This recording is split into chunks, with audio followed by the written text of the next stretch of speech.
Great. Good morning, everybody. Thank you for joining us with the January Virginia Passenger Rail Authority Board meeting. Just a couple reminders real quick. Please do mute your devices to avoid any unnecessary background noise. Our moderator does have the ability to mute anybody if you forget to go on mute, so just be aware of that as well. Today's meeting is open for the public viewing and it is being recorded. The recording will be available on our DRPT YouTube channel tomorrow, and a link will be posted to the DRPT website. Should you have any technical difficulties during the meeting, please log off and try logging back into the meeting. If you still experience issues, please contact our tech support, Michael Henderson. What I would actually recommend is his number we can text out to you. There will be a designated public comment period. You can sign up ahead of time by emailing drptpr@drpt.virginia.gov. You can share your feedback at that time or provide comments post-event at drptpr@drpt.virginia.gov. And so now I will read a statement. On November 19th, Governor Ralph Northam signed House Bill 5005, Virginia's revised biennial budget, which includes new language for meeting electronically. In light of the continuing state of emergency declared by Governor Northam, we are conducting this meeting in a remote setting, keeping safety top of our mind and mitigating the impacts and spread of COVID-19. So with that, I would like to ask for a motion to approve the minutes of the December meeting. Hopefully you all had a chance to review those. So I'd like, could someone, would anyone be willing to make a motion and a second for that? I'll move. Great. Second. Yep. Okay, great, thank you. Bridget, would you please do the roll call vote? Sure. Ms. Bulova? Here. Ms. Butler Painter? Here, aye. Mr. Cardwell? Ms. Dorsch? Aye. Mr. Facette? Aye. Mr. Hall? Aye. Mr. Moorman? Aye. Ms. Moses Ned? Aye. Mr. Nichols? Mr. Sadid? Aye. Mr. Spohr? Aye. And Ms. Zimmerman? Aye. Thank you, Madam Chair. That concludes the roll call. Great, thank you, Bridget. So I'm going to start with a few updates. We have a lot of items on our agenda this morning. We will be getting an update from all of our committees. We'll be talking about the budget that we are recommending for forwarding to our Commonwealth Transportation Board. Hopefully all of you have had a chance to review the VPRA Employee Policy Manual, our HR manual, which is something we would like to seek approval of today so that we can start moving forward with some key hires on that. We'll be getting a presentation from Amtrak as well to give you all some more background about our partner in passenger rail that we work very closely with. And we'll also be going through updates on some of the major procurements that we're working on with our rail initiative at the moment. But first, just an update, a report. We are continuing to work through our agreements with CSX and Amtrak on our Transforming Rail in Virginia initiative. We hope to have those completed very shortly. We are still working through some outstanding issues. We will be able to start briefing you on those when we get when we have those in place. And so that is something that we are working very hard on right now. At our last board meeting for the Commonwealth Transportation Board, they did approve a procurement for preliminary engineering for Long Bridge. You'll hear a little bit more about that from Mike McLaughlin later on.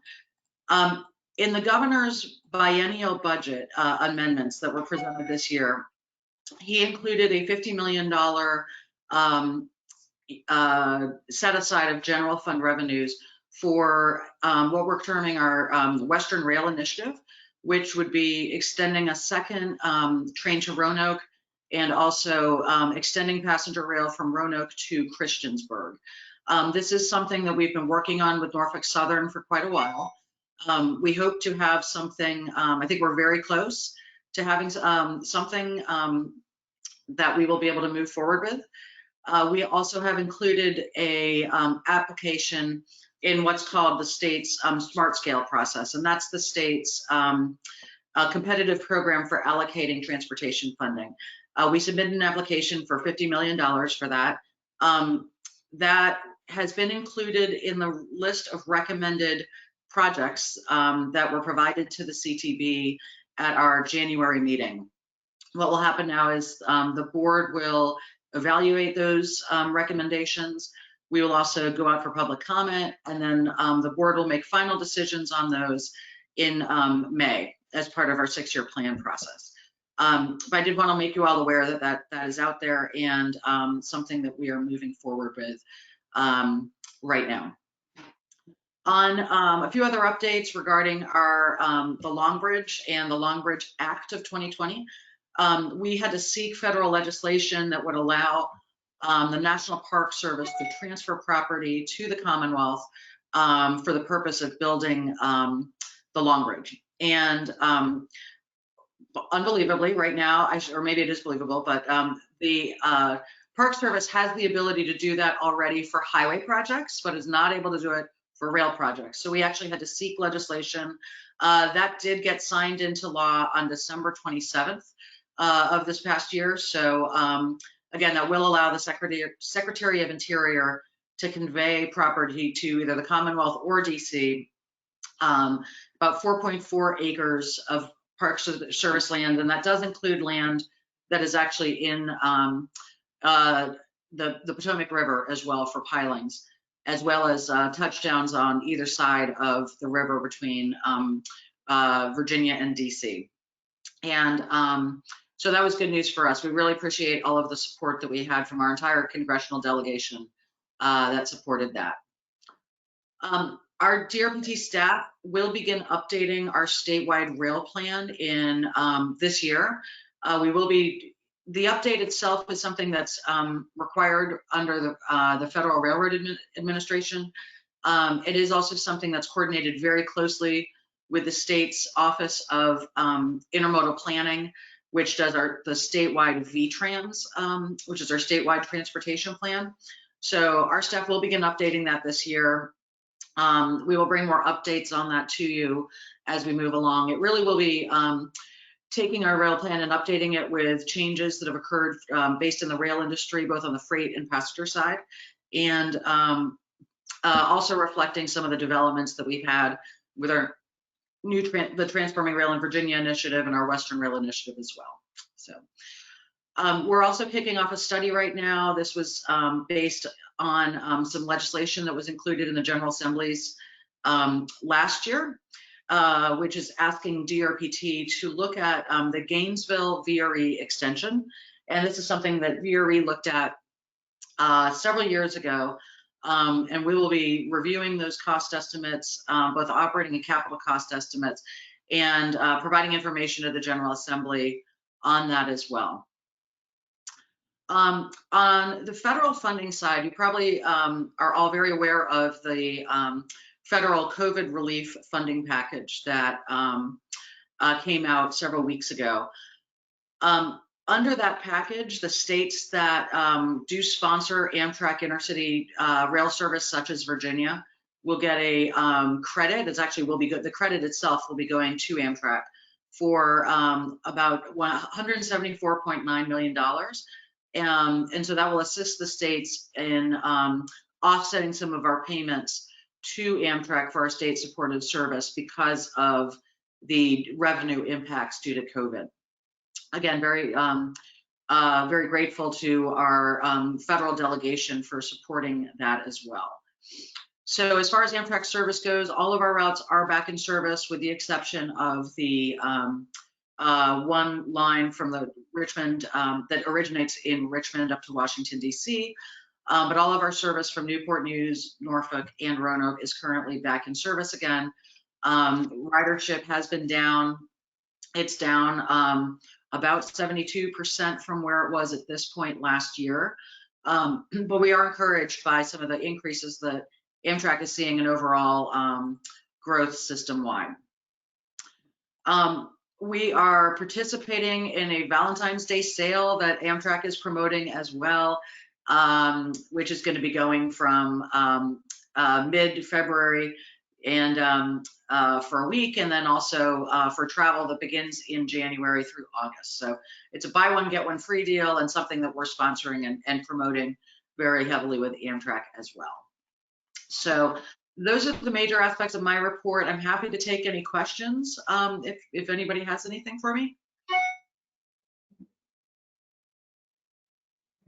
Okay. Well, with that, I would like to go ahead and get started and with some of our committee reports. And Wick, I'd like to ask you to go ahead and give us an update on the Executive Director Search Committee. Surely, Jennifer. So the search committee met back on January 5th, and we reviewed the process with Greg Krauthamer and Associates. As I think all of you know, the position has now been advertised, and Krauthamer is receiving all of the information on people who are interested. I think there are a fair number of people interested, and again, I would encourage anyone on the board who thinks that there's a good prospect for this position to relay that to Greg and Jennifer if you haven't already done so yet. The current plan, which is obviously somewhat tentative, is that we'll receive all of those, Greg will receive all of those applications in the first part of February, and he will go through a process along with the search committee of narrowing them down to some extent. He will, I think, tell us about anyone who's applied who it at least seems to him is really not qualified, but we'll hear about that. We'll go through that together. Once we winnow those numbers down to an acceptable number, we're thinking 4 to 6 right now, but you know that will depend upon the number and the quality of candidates. The committee itself will begin a process of a first round of interviews with those people, then to try to narrow that pool down even further to 2 to 3 candidates. Jennifer and I have been discussing exactly what the process will be, but we certainly want, when we get down to that final number, for everyone on the board to have a chance to see them and to ask questions. And once we decide on our candidate, we'll then start going through a negotiation process with them. And our hope is, and this is highly dependent on a lot of things, as you all know, but including when the final candidate is available to come to work. But our hope and anticipation is we'll have a candidate in place by the 1st of June, and maybe earlier. It might take a little longer. But that's where we are. It's well underway, and I think we have a good search firm, and I think we all on the committee feel good about where we are in the process. So, Jennifer, did I leave anything out, or does anyone else have questions? No, Wick, I think you summed it up pretty well. But does anyone else have questions about the process or where we are right now? So good job. And I just would like to say good report, Wick. And the selection of an executive director is really is important in really setting the culture for the Passenger Rail Authority. So I appreciate all the work that has been put into this process. Well, thank you, Sharon. I think, when you look at the principal duties of boards, they're to find and then replace, if necessary, sometimes for whatever reason, the leader of the organization, to ensure that that leader and the people that he or she hires are setting the right corporate culture, and then to work on the strategic plan and make sure the capital is being allocated correctly. And so I think this board is off to a good start on all of those. Agree. Great. Thank you. Any more questions for Wick? All right, thank you. Hussein, would you like to go ahead and start us with a update on the Finance Committee? Thank you, Madam Chair. I'll be delighted to give a quick update on the first meeting of the Finance and Audit Committee, which took place on January 14th. I'd like to thank the committee members for their full participation in the first meeting. It was quite a worthwhile and productive meeting. The core agenda item was the budget review and discussion. One of the major elements of obviously the board is to oversee the budget for both operations and capital. And Mr. Pittard will walk the board through the details of the discussion at the meeting. An important deadline for us to meet is to present the budget to the Commonwealth Transportation Board by February 1st. And after the discussions, we had quite a bit attention to the budget was given by the committee. And we recommend the budget with minor changes since we met to the board at the end of the discussion by Mr. Pittard. We also talked about the logistical issues, building the capacity for financial management of the authority. And some of the topics that we discussed had to do with the financial banking, enterprise resource planning. We're continuing to depend on the Department of Accounts accounting system for activities of the board. Obviously, as an independent board, we need to have our own infrastructure to support the activities. We talked about the selection of the audit firm, again, as one of the building the infrastructure for the authority. The selection of the audit team is really the responsibility of auditor of the accounts, but they would certainly seek input from the Finance and Audit Committee before the final decision is made.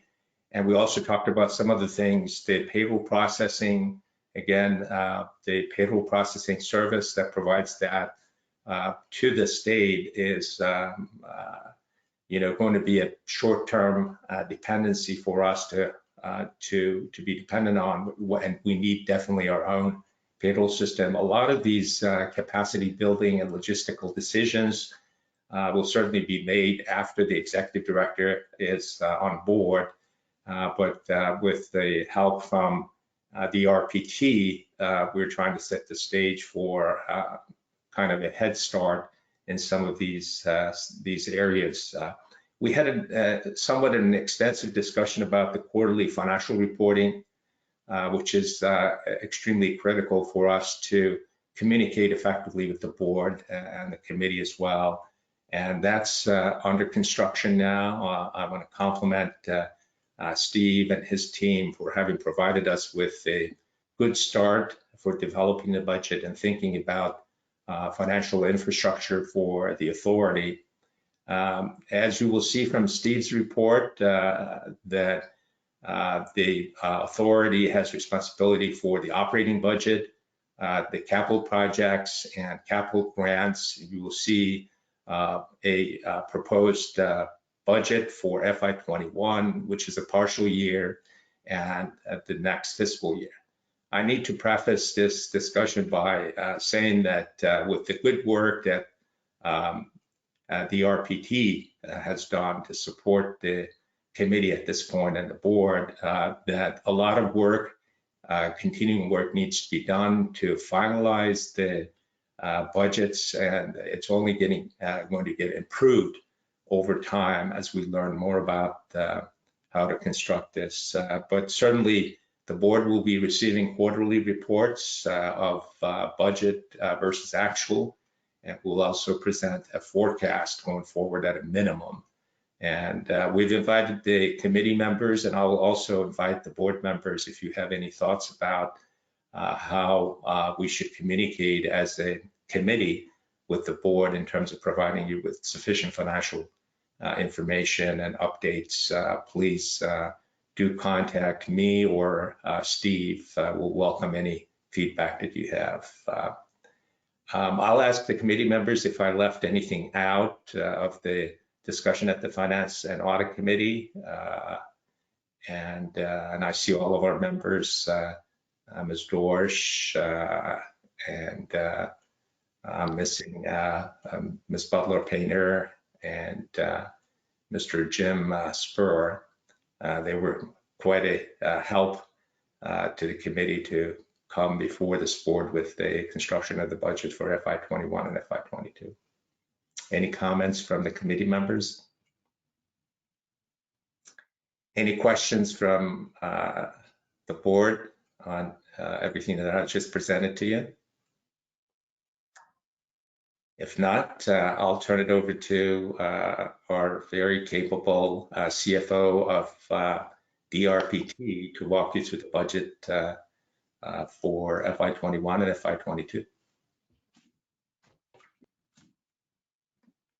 And thank you, Hussein. Before Steve gets started, I will just so you know, we will have a motion at the end of Steve's agenda item as well regarding forwarding the budget to the Commonwealth Transportation Board. But with that, I'll let Steve go ahead and get started on his presentation, walking you all through the budget.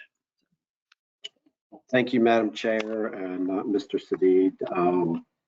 I just want to spend a few minutes today taking y'all through the budget document, which y'all should have received, I think, January 9th, and then we sent an updated version last week. But the first thing to the next slide, if we may, the first thing I wanted to do was focus on, back in December at our board meeting, we gave you a real bare bones budget. It was really just the numbers. And so I wanted to start by just taking you from that point to where we are today, what changed. And obviously the biggest thing that changed is rather than just an operating budget from number-wise and a capital budget number-wise, we actually have more of a budget document now with a detailed page on each of the projects that are in the plan, as well as an executive summary, I'll call it. And in addition to that, in that detail, there is, I know last time there was a question about revenue sources. So we did try to provide some information on revenues without going into great detail, because we are still negotiating some of those agreements with our partners. So that's the first biggest change. The actual change to the detailed data on the capital grant side, if you're looking closely, you'll notice that there was an increase of about $25 million for the capital grants budget. And that was due to our work to revet the projects that were there. And what we found was there were 3 capital projects that we removed, and what happened there is one of them was no longer, it was a VRE project with Lorton, which due to the Transforming Rail initiative, that project was no longer going to be needed. And then 2 projects, we made a determination that the transit group had provided funding at DRPT to those projects, and it best for those 2 projects to stay with DRPT as far as managing them. And they were projects at Washington Union Terminal. In addition to that, there were also 3 projects that there were smart scale funds in future years, that in our internal system, we don't record the future years of smart scale allocations until we get to that year, till the board allocates in that year. And so when we were going back and doing our review, we found that those future years allocations needed to be added. So that's why you see 3 projects removed, but then 3 projects had additional funds, which was a net of $25 million of capital grant funding. And the years that impacts are 22 through FY25.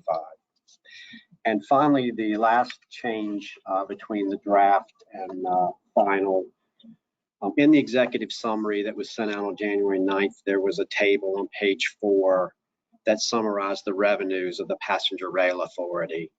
And that data had been picked up at a net level from the Transforming Rail Initiative. And basically when I say it was at a net level, in that financial planning effort, we had picked up the VPRA revenues at 95% of their total to allow 5% for the administrative cost of the Passenger Rail Authority. And in the presentation in the executive summary was really looking at a gross MAC total level. And I'll add, so that table has been fixed. It didn't impact any of the narrative at all. It didn't change any of the tone and the points within the narrative. Next slide, please. So now I'm just going to quickly run through at a high level the budget, and then I do have some slides that I'm going to focus on the revenue side once I get through the high level budget presentation. So this is just a high level summary of the FY22 budget, which is really what we're asking y'all, recommending for your approval to submit to the CTB today. And then we have a fiscal year 21 budget, which I'll say is pro forma because obviously the board wasn't in existence for us to have created an FY21 budget. But we did estimate one for comparative purposes here. And I think I just want to focus real quick on the variances. And the biggest one that I want to point out is the operational. And this goes back to what Chairman Mitchell has said earlier. There's a large increase you'll see in the operations. Some of that, a small portion of that is the rail authority growing and adding staff. But the majority of that is the expenditures for operating the Amtrak operations. And what we did was we took the most conservative approach when we were developing this. We didn't know at the time whether there would be a second stimulus bill or not. And obviously that has passed in late December. But as of today, that $175 million referenced earlier, we don't know exactly how much of that will help us offset the operational cost of our train. So we took an approach, a very conservative approach. So the goal or the hope will be that this number is going to be a lot better as we go through FY22. The second thing I want to point out here is obviously the capital grants and the capital projects both show an increase, and that's really just the natural progression of the projects, the underlying projects, in particular the TRV initiative. As it advances, we're going to be spending a significant amount more funds. And in the next slide, please. And it's just as I was just saying, when you look at this, this is our 6-year forecast of capital. And here you see that, as I was just mentioning, the capital projects, and you can see the progression, and that's really the underlying project. There's the TRV initiative, and you see in FY25 a rather large jump, and then in FY26 again. And what that is that's the years of anticipated construction of the new Long Bridge. And then on capital grants, I think the other thing to point out with capital grants is the further out we get, most of the existing projects are anticipated to be completed. So you see in FY26 and FY27, the value of those grants tailing off. And in the future, I guess, the board will need to determine, the Passenger Rail Authority need to be determined, a process for receiving additional requests for capital grants as we move forward in future years. Next slide, please. So now I just want to jump over and, last time there was a very good question on how are we going to pay for such a large program. As the last slide showed, $3.8 billion of projected capital expenditures over the next 6 years. So as we go through and we talk about that, there's several different revenue sources, and we are currently working with a lot of these entities to finalize funding agreements as well as operating agreements with these different entities. But I do want to spend a minute and take you through this pie chart and just talk a little bit about each one of these. So I'll start with the orange slice over here, and that's the revenues that are dedicated to the Passenger Rail Authority. It's a little over $700 million. About 20% of the total capital plan is coming from those dollars. And what it is it's 7% of the Commonwealth Transportation Fund, which was a new consolidated fund of all the different various transportation revenues from the FY20 General Assembly session omnibus bill. The next point, and I'm going to kind of go around this chart, in the purple slice, and I don't know if y'all recall, but in one of our earlier meetings, we talked about there was a significant balance of funds from the prior rail programs prior to the Passenger Rail Authority being established and the revenues being dedicated from the first slice I talked about. And that's what this next little piece is. The $123 million is from those existing funds. We have allocated $123 million towards these capital projects.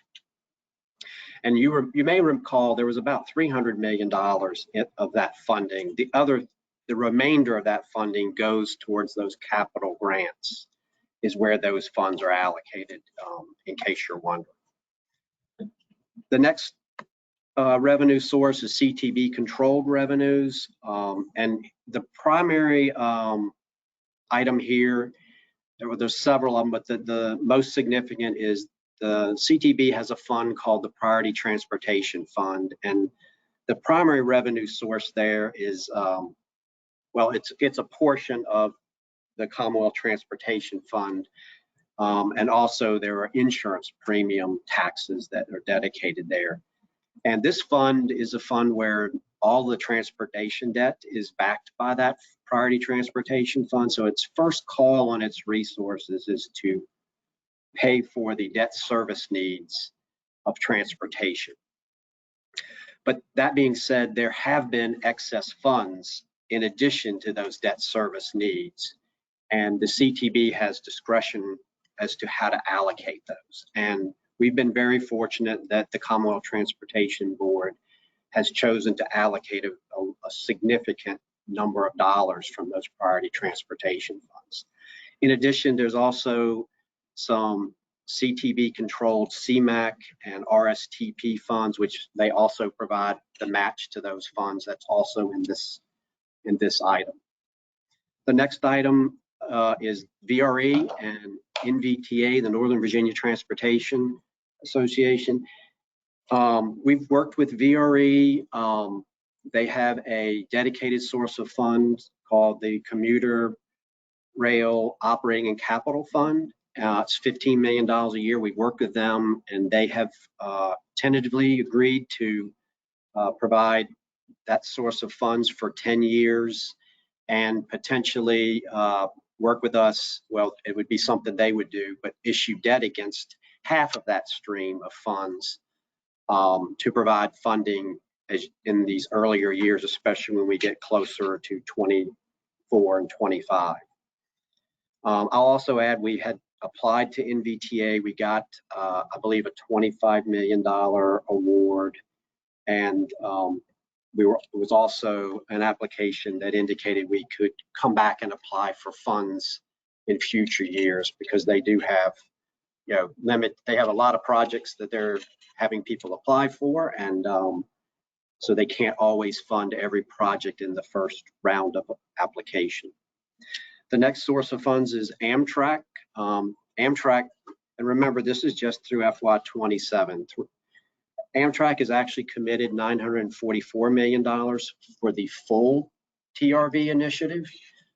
During this time frame, that comes out to the $650 million that they'll be providing.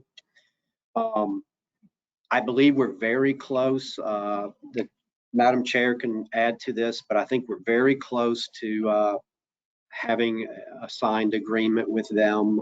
I think the next 30 days we should be there. But anyway, significant portion of the total initiative coming from Amtrak, about 25% when you look at in total. And finally, well, there's two more here. Finally, I-66. We are looking at the toll funds from I-66 inside the Beltway. We're looking at those toll revenues that the Commonwealth Transportation Board has authority to allocate. So we are looking to utilize those funds and issue debt, and FY25 is the tentative plan for that debt issuance. And that will fund about 25% of the total initiative for TRV. And finally, there are some federal funds. We got a fast lane award of $45 million about 3 years ago. The genesis of the Transforming Rail in Virginia initiatives was the Atlantic Gateway project. And we were able to receive $45 million when we applied back in 2017. And in addition, we just received a $14 million award from the federal government to help with some of our passenger sidings that are in the TRV initiative. And we'll move on to the next slide, which this slide shows the funding for the capital grants. And I think here the main point, or the most important point, I think, for y'all as board members is the new allocations amount. So over this 6-year window, and thinking back to that $300 million beginning balance, and I told you earlier that $123 million of that is dedicated to TRV. Well, the remainder was dedicated to, as you can see, is dedicated to these other capital grants. And I think the most important thing here is, okay, what new projects that didn't exist at June 30th, what new projects are in this capital budget? And there's about $8 million of new projects, and it's for some station maintenance and some PTC activities over that 6-year window. And its totals about $8 million, which is well within the total dollar value of revenues that we have. And I'll talk just real quick about these other funding sources. So when you see the largest piece of the pie here, it's really mostly smart scales. A lot of these projects are Virginia Railway Express projects, and they have done very well and scored very well in the smart scale process. And so when we see other sources, that's primarily smart scale funds. Some of it is other funds that Virginia Railway Express is providing.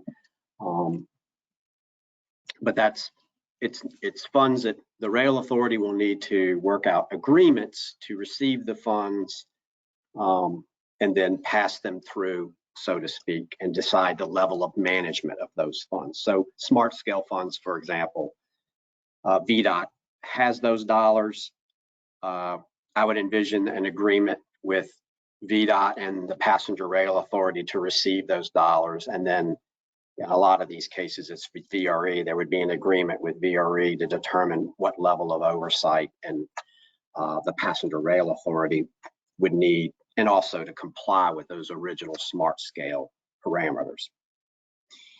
You see the prior rail funds, and then also we have the and I guess the point I want to make with the green slice here is in the TRV financial plan, there was projects.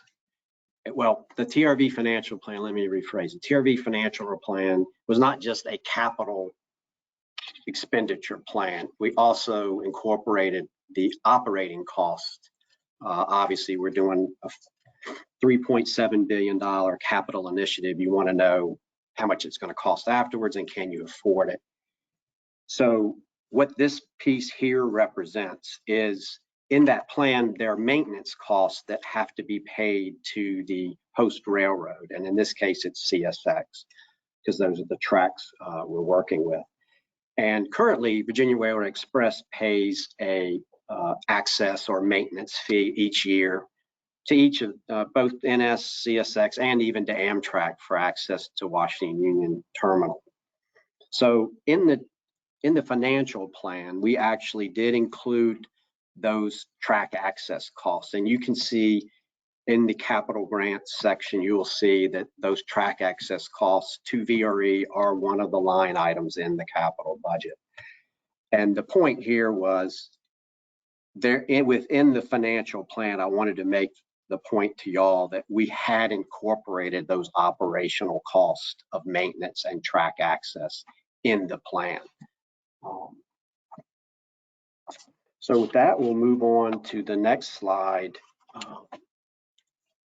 And this is a slide that really is just to show y'all the revenues, the direct revenues of the passenger rail authority, I call them the dedicated revenues.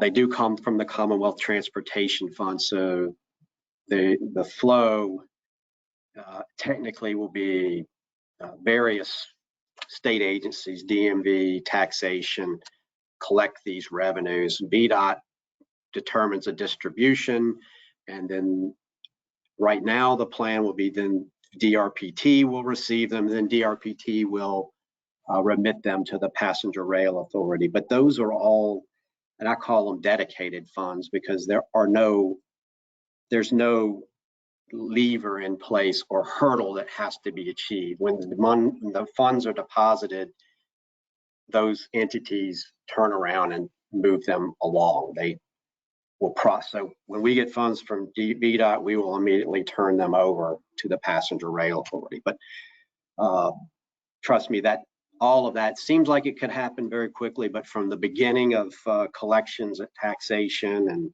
DMV, you'd be surprised the length of time it can take. But anyway, that's the top line in this chart, was the dedicated revenues.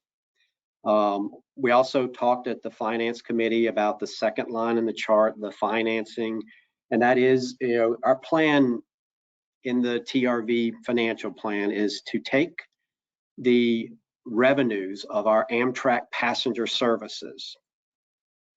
And we've briefly discussed this with Amtrak, so we feel they're on board with it. But anyway, to take those revenues at the gross level and to finance or to leverage those to obtain funding to help us with, as you see, FY25, that's when Long Bridge, the larger amount of expenditures. And that is a little different. I mean, I think what's different about that approach is that our Amtrak service is subsidized. So in a way, you think you're going to issue debt against a subsidized service. So that's what that line item is to take the passenger ticket revenues and bond against those.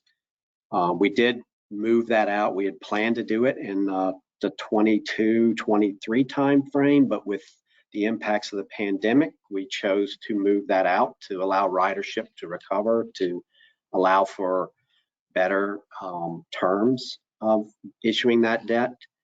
And you may be thinking, well, why not just use the revenues of the Passenger Rail Authority, the top line? And the reason that's not viable, one, the founding legislation of the Rail Authority doesn't permit us to do that. And the reason for that is those are taxpayer-based revenues, and taxpayer-based revenues would count against the debt capacity limit of the Commonwealth. And so it's sort of a creative way using those passenger ticket revenues to stay clear of that debt capacity limit. So moving on down the chart here, basically what I wanted to do here is to just show those are the total revenues, and then taking out the amounts needed for the capital projects, and then showing what's available to fund operations and capital grants. And this is to sort of, I'd like to give y'all more detail, but hopefully what this chart shows is that there are funds available to fund our operating costs and our capital grants and our capital projects costs. There is a plan in place to finance all of those three components. And the next slide is really we've talked about this before, but it's, as mentioned earlier today, we need to submit the budget to the CTB. The CTB can provide feedback on the operating budget. The CTB then has till May 30th to approve the capital budget. If they don't approve, meaning if they don't take any action, it's assumed to be approved. Hopefully we plan to present to them, provide the budget and then present in February on this budget. So we hope to get their feedback and approval of this budget. And I will add, I think as a board and as a team working on this, we need to consider there may need to be changes to this budget. And Director Mitchell mentioned this earlier, with maybe we get more clarity with respect to those COVID relief funds from Amtrak. And if we get that clarity, maybe we adjust that operating budget. Another item that we're working on, I know we're working currently on an initiative, Western Rail Initiative. As the Madam Chair mentioned, there's a $50 million item in the budget of general funds for that initiative. And potentially if that initiative, if we get further along where there's more clarity, it might be that we need to add that to this budget. And then further, the Transforming Rail in Virginia initiative is, we have done a lot of work on financial planning for that project. And obviously with the pandemic, we went through iteration after iteration. That being said, there's possibility that maybe some of those allocations and the timing of some of those expenditures may change. And if there are significant changes, I think it would be wise of us to potentially adjust this budget over the next 3 months. And obviously would keep Finance Committee abreast of any of those issues and the full board as well. And finally, the last slide I wanted to just talk about, if we can, and I'm not really necessarily going to read this. This is really just a slide to try to elicit thoughts from you as a board and the Finance and Audit Committee. But this year, we are just trying to stand an organization up, so we probably didn't have the best planned approach to creating a budget. So I thought it would be wise that since we're kind of at a point, we're not done with the budget, but we kind of have put a document together. We're going to submit it to the CTB, but think it wise for us to start thinking about next year and coming up with like a timeline where we have set up front, deadlines for submitting a budget, deadlines for planning it. That would get a lot more involvement of Finance and Audit Committee and the board as a whole. So I'm not going to read all those bullets, but that's what this slide is about. It's intended to make us start thinking about it. And that's really the end of my presentation. The rest of the slides are just there. They're information you've seen before. So it's just there for your reference, frankly. So, and I'll be glad to try to answer any questions that anybody might have. Does anybody have any questions or comments for Steve?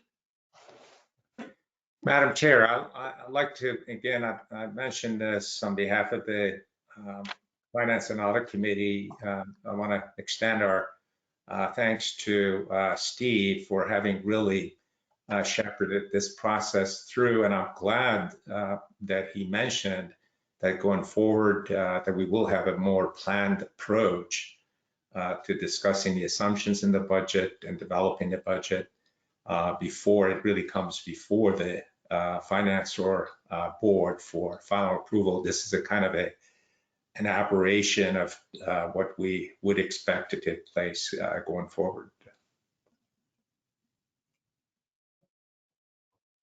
Madam Chair, this is Maria Zimmerman. I have a couple of questions. One, I was just curious. I didn't hear in the discussion whether or not there were still plans to be seeking federal core capacity grant funding for the Long Bridge and how that may fit into it. I know you can't count your chickens before they hatch, but didn't know where that was at. And then I was also curious, definitely understand and appreciate all the challenges around trying to get a handle on the operating budget and uncertainties there. But I am curious if you're also seeing, and if so, how you might be taking into consideration on the capital side, increased costs of construction, of materials, of any of those things that I know is impacting infrastructure and housing projects. And I didn't know if that was also part of the mix and how that was being considered, if that was the case. Okay. I can take the first one. The funding source that Maria is referring to refers to some Federal Transit Administration funds that are designed to help fund capacity expansion projects, what's referred to as core capacity for projects that have bottlenecks in that are restricting their ability to grow. And Long Bridge certainly is one of those bottlenecks. And because VRE uses the bridge, this would be an eligible project for that source of funds. We do plan to apply for those this spring. We are working on that right now. We had to get into preliminary engineering, which is going to take about 2 years. For everybody else's benefit, this core capacity program does have a 2-year application cycle, or up to 2 years, I should say. And so we are timing that application so that these are discretionary funds. There's no guarantee that you're going to get these funds, and they are highly competitive with projects around the state, around the country. But we do still plan to apply for those, and we think that we could be eligible for up to $600 to $700 million in funds. If we were able to secure those grant funds, we would likely utilize our rail revenues we would propose at least to the Rail Authority Board that those any revenues that were not needed for the Long Bridge project that we had previously committed could be used for future phases of the Transforming Rail in Virginia initiative. We have right now phases 1 and 2 are the projects that are included in the $3.7 billion capital cost estimate. There is also a phase 3 and a phase 4 that will continue to build out portions of third track between DC and Spotsylvania. So our proposal, at least to the board, would be to utilize some of those funds to start working on phases 3 and phases 4. And that's something that we've discussed with the Amtrak as well, that if we were able to get those funds, we could potentially use the Amtrak revenues again for those future phases. And then the second part of your question, and Steve can talk a little bit more about this, we have included all of our cost estimates do include cost escalation, some of which is designed to take into account the increased price of materials. And we have pretty healthy contingency estimates, or contingency in all of our cost estimates right now. Some of that contingency, potentially could be used if there is any increase in unit costs that are part of the cost estimates too. Certainly for Long Bridge, as we go through preliminary engineering, big part of that is going to be updating the cost estimate and getting us better information for that. So that is something that they'll be looking at too, is those unit costs and whether there's future escalation because of increased material prices that we need to take into account. So Steve, I don't know if I got everything there, but is there anything else you want to touch on?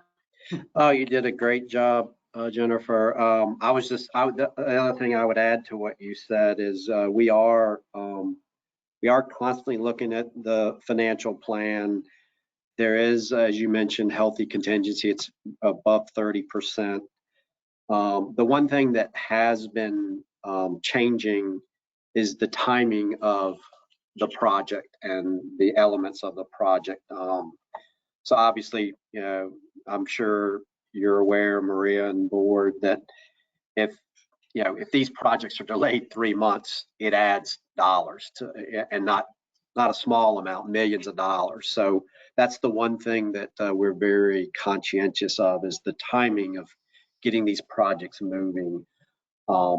And as I said earlier, if we do come back and we do potentially change the timing of some of these projects, it will have an impact on the budget of that initiative. But that's what I would add, Jennifer.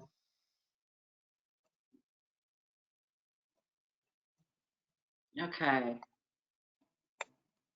So with that, are there any other questions about the budget process? And I do want to thank also Mr. Sadid and the other members of the Finance Committee too for all the work that you all have put into this and reviewing and giving feedback to Steve and our staff as well. So thank you. So with that, we have a motion that was included in your meeting materials. It's up on the screen right now too. And if you all are amenable, I would like to go ahead and ask if anybody would like to move to adopt the resolution. Madam Chair, I'll move to approve the budget for FY21 and FY22. Great. Second? Second. Okay. Thank you. All right. And with that, Bridget, would you please go ahead and do a roll call vote? Ms. Bulova, Aye. Ms. Butler Painter, Aye. Mr. Cardwell, Aye. Ms. Dorsch, Aye. Mr. Facette, Aye. Mr. Hall, Aye. Mr. Mormon, Aye. Ms. Moses Ned, Aye. Mr. Nichols, Mr. Sadid, Aye. Mr. Spohr, Ms. Zimmerman. Aye. The ayes have it, the motion carries. Great. Thank you all very much. So I'm going to use chair's prerogative here and move around some items on the agenda because we do have Ray Lang with us from Amtrak, and he is here to give us an update on and a presentation on Amtrak 101.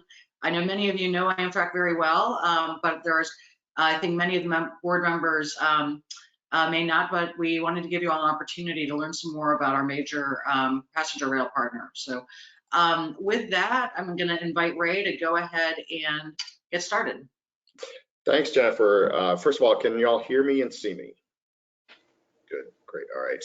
And yes, you're correct. Some of you know Amtrak very well, including our former president and CEO, Wick Moorman. It's good to see you, Wick. You too, Ray. Yeah, thanks. And it's really a pleasure to be here in front of the commission. So I'll jump right into this. There was a lot of discussion about Amtrak in the previous presentation, and I really enjoyed listening to it. But I'll walk you all through a little bit about sort of what Amtrak is, what it does, and why we're useful for you. I think most of you know this, but if you don't, we were created by an act of Congress in 1970, and we came into being. We began operating on May 1st, 1971. The reason that the Congress created Amtrak was because prior to that, the railroad industry used to be required to run intercity passenger rail service as a result of federal law, since so many of them got the land for the railroads from the government. And so they were sort of in the classic unfunded mandate required to run intercity passenger rail service prior to Amtrak's creation. And in the late 1960s, with the advent of the interstate highway system and the jet engine, there was pretty dramatic changes to the nation's transportation habits, and the railroads really wanted to get out of the business. And the government at the time decided intercity passenger rail was worth saving and preserving, and created Amtrak. And we're structured as a corporation. We have a board of directors, and our board members are nominated by the President of the United States, and then they're subject to Senate confirmation. Once they're on the board, they have 5-year terms, but they're really on until they're replaced. And so because the nomination and confirmation process can be quite time consuming, we have some board members who've been on the board for a long time. The board then chooses the leadership team of the company, and Wick was one of their excellent selections when he was chosen to be CEO. Next slide. So here's a little bit about what Amtrak is and what it does. I often speak publicly about Amtrak, and when I talk about what is unique about Amtrak, why are we special, it's because we are, in many respects, we are our access rights. At our founding, we were given very unique access rights to access basically any piece of railroad that exists in the United States of America for the purpose of providing intercity passenger rail service, not commuter service. And we're allowed to access those rail lines at an incremental cost, which means what it costs the railroads to have us there. We have individual contracts with the railroads to spell out what each of us believe are incremental costs, but we do have the ability, we have recourse with the Surface Transportation Board if we think that the rates that we would be charged for access are not incremental. And accompanying these access rights is the right of preference, meaning that the freight railroads have to give the passenger trains the right of preference, priority, if you will. They have to do their best to run the passenger train with preference over their own railroads. So their employees have an obligation to dispatch us with preference. And these rights have been enhanced with when the FRA issued its final rule on the PREA metrics and standards, which further defined what is considered on time. Believe it or not, that had not been a definition prior to the metrics and standards being adopted. And then in fact, they chose customer OTP, which is different than endpoint OTP, when they set up those rights. And this is an important designation, and that's because if you were, say, going on a train from Norfolk to Washington, D.C., and you were running late the entire time, but because there was recovery time at the end of the schedule, and you arrived in D.C. on time, the train would show up on time. But if you were on the train and you were getting off at one of the intermediate stops and you were 15 minutes late, you would see yourself as late. And so the new metrics and standards define customer OTP as one of the measurements, which we all believe is a very, very good thing. Next slide. So with those rights, we operate really 3 different kinds of service, and one of them is important to you all today. The first one, as you know, is we own the Northeast Corridor, or virtually all the Northeast Corridor between Boston, New York, and Washington, D.C. And on the NEC, we run the regional trains and we run the high-speed Acela trains. There are long-distance trains that operate over the Northeast Corridor as well, and there's certainly a lot of commuter trains. We have several commuter partners that have access. We have access agreements with that provide commuter service over the NEC. Then, of course, we run a series of overnight long distance trains around the country. And I think depending on where you are in the United States of America, when you think about Amtrak, I think most people in the country, when they think of Amtrak, they think of these overnight long distance trains. They really capture the imagination. I think a lot of people imagine themselves riding in a sleeping car, having dinner in a dining car. But in many parts of the country, when people think of Amtrak, certainly outside of the Northeast, they think of the long distance network. So there's only 15 long distance trains that we operate. And we're very proud of them. Most of them are hubbed in Chicago, but we have quite a few that operate through the Commonwealth, including the Auto Train, which is an enormously successful, very popular train, which runs from Lorton down to Orlando, Florida, a place called Sanford, every single day. And just as an aside, during the pandemic, it was really, and we're still in the pandemic, the Auto Train has really been the best performing train in the entire Amtrak system. It really has performed very, very well as it caters to a snowbird clientele. And because it's really an all sleeping car train, or primarily sleeping car train, we found that Americans are very comfortable riding in an enclosed space on a train right now. And so the Auto Train has done well. The last thing we do is what we're going to talk about for most of the rest of the conversation today, and that's really in partnership with a number of states around the country. Amtrak runs a network of short distance trains. And short distance is legally defined in statute as a train that operates under 750 miles in length. Currently, there are 17 states and 20 contracting entities that pay us to run trains. And another way to think about these is that these trains would not exist but for the contract between Amtrak and the state. California has 3 partnerships, which is why this goes up to 20, because we have 3 different entities in the state that we contract with for operation. But as you know, the Commonwealth of Virginia is one of our largest state partners. We're very proud of that partnership. Together, we operate partnerships with these, we operate trains under partnership with these states on 27 different routes. Some states have multiple routes. And they account for 50% of the Amtrak passenger levels, or did in 2019. So really, when you think about the Northeast Corridor, and everybody, I think, thinks how important and vital it is to the nation's transportation infrastructure. Believe it or not, half of our ridership is actually on a train funded by a state. Although the corridor has a bigger share of revenue, our state supported services have a bigger share of ridership. Next slide, please.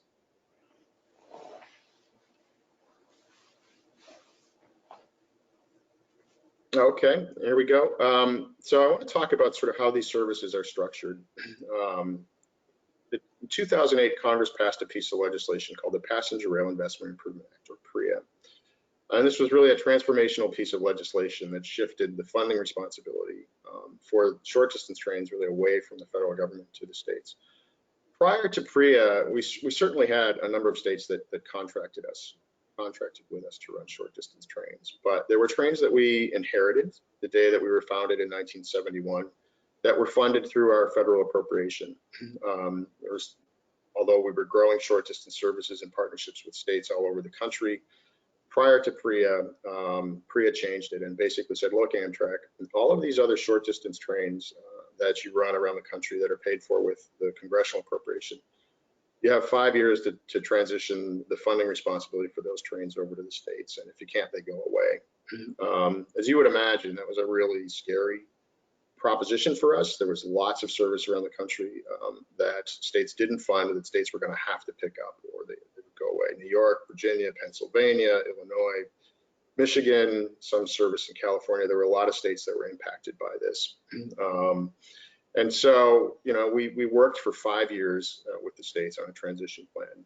The other parts of PREA that I want to talk about on the next slide, because this is really important, I think, information for you to have, and we can go to the next slide, was it defined how states would have to pay us.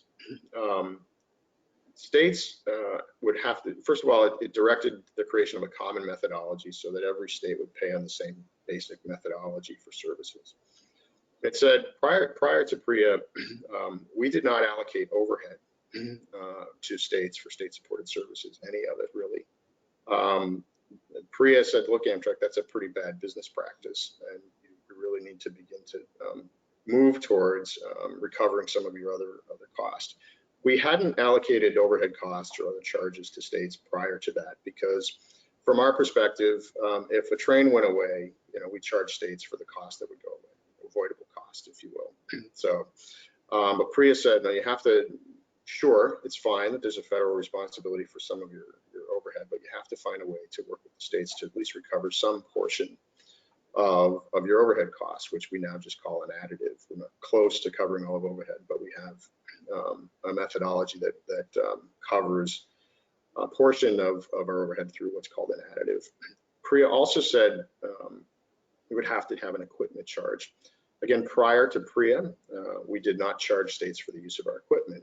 And the simple explanation of that is because when the equipment was fully depreciated, the state didn't take ownership of it and it wasn't replaced. We would rebuild it, but there was not an equipment charge charged to a state. So we had to begin charging an equipment charge to states for use of the Amtrak rolling stock. And then the third thing it did was say that in addition to not being able to run trains at 750 miles or less, not being or requiring a charge of an equipment capital charge, requiring an allocation charge, basically said all the states have to agree on this. And if they don't agree on it, then we go to the Surface Transportation Board.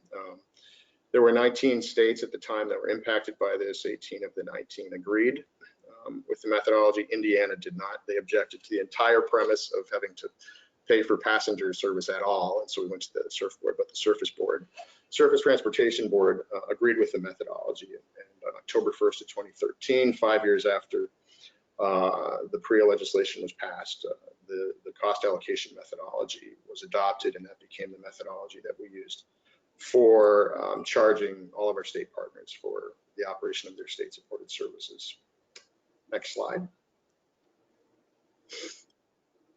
So PREA also led to the creation of SAPRC, the State Amtrak Intercity Passenger Rail Committee, of which Virginia is a member.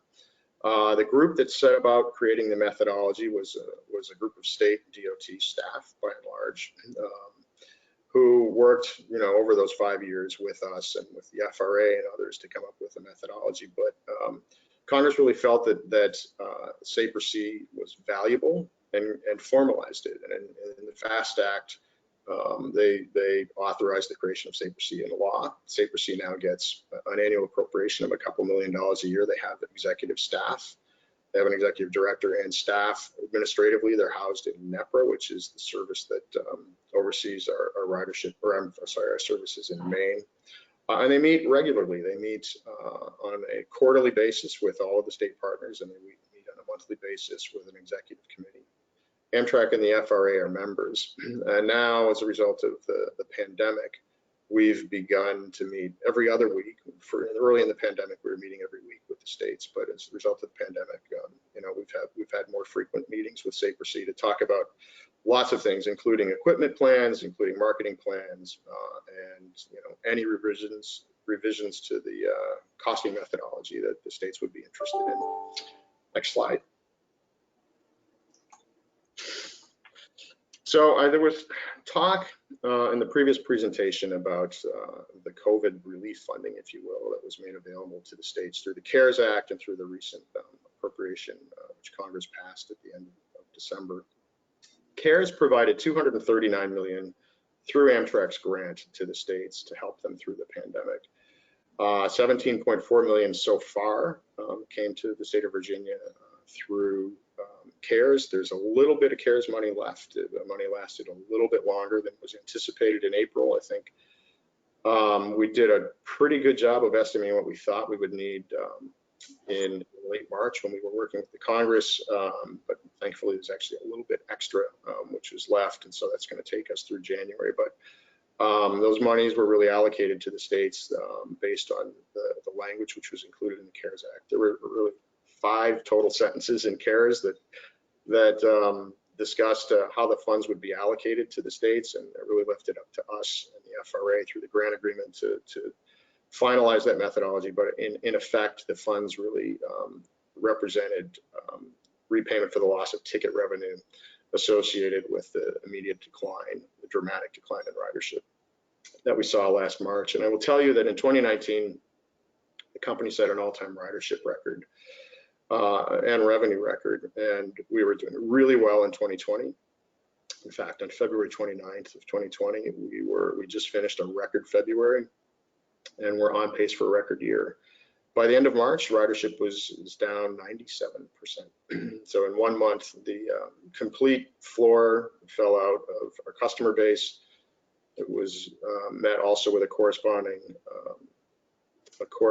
dramatic increase in cancellations. Basically, anybody who had reservations for the rest of the year canceled ticket reservations. So we were running trains, but with not a lot of passengers on them at all. So those funds were really meant to make up for the loss of ticket revenue, and really to keep, as you remember back to what life was like in March and April, they were meant to keep the employees on the payroll so that we wouldn't discontinue trains and prevent employees from losing their jobs and going onto the unemployment rolls. The most recent federal stimulus provided $175 million for the states, as was alluded to earlier. The allocation of those dollars is a little bit different. The language in the legislation is a little bit different. The state partners came up with much of the language which the Congress adopted, and basically says that the states, it divided up into 2 pools, and this will be hard to explain, but I'll try and do my best in explaining all of this to you. But basically, each state received will receive an allocation, because these will come through an FRA grant agreement to Amtrak, but these funds will be held by Amtrak for the states. Each state will receive approximately 7% of what its costs were, their expenses in in 2019.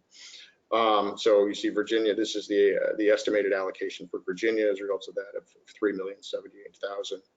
And then that adds up for all the states to about 52 million, which leaves, really, I think, close to 125 million left. So the remaining funds then, according to the language in the bill, are going to be allocated on the revenue generated by each state in 2019. And so this is the estimate for what Virginia will receive, which is just over 9.5 million of that. So all told, I think that comes to almost 12.6 million, I believe, in funding available to the states as a result of the most recent federal stimulus. And again, this is spelled out in the language in the bill. We are working through the grant agreement with the FRA right now.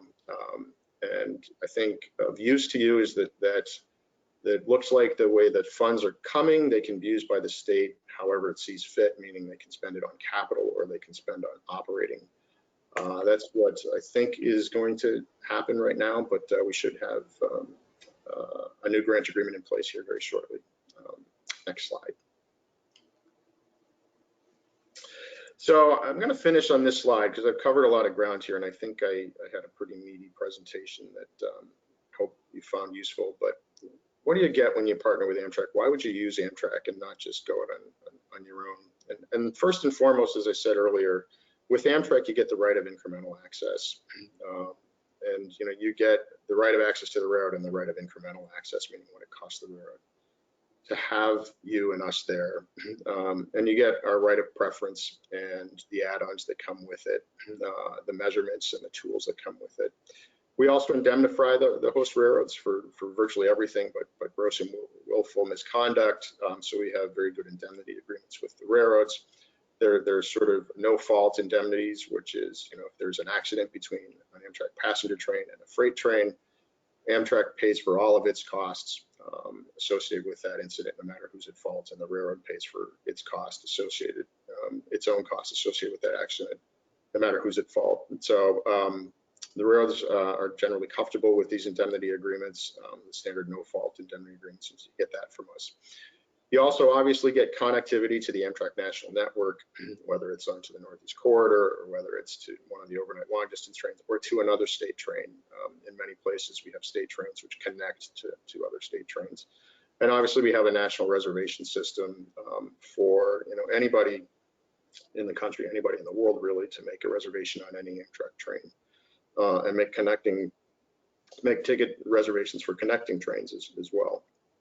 Most of our reservations now come over the app.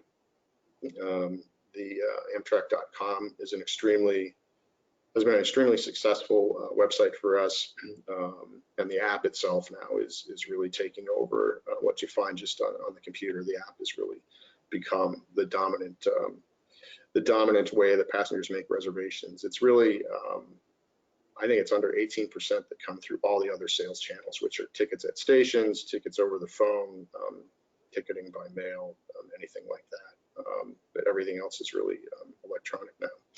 We have a very successful loyalty program called Guest Rewards. We have over 11 million members in Amtrak Guest Rewards right now.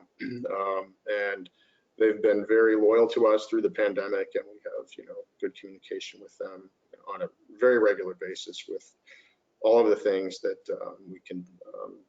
we have been doing. We can communicate first and foremost to the Guest Rewards members, and they give us very good feedback through the surveys that we send them.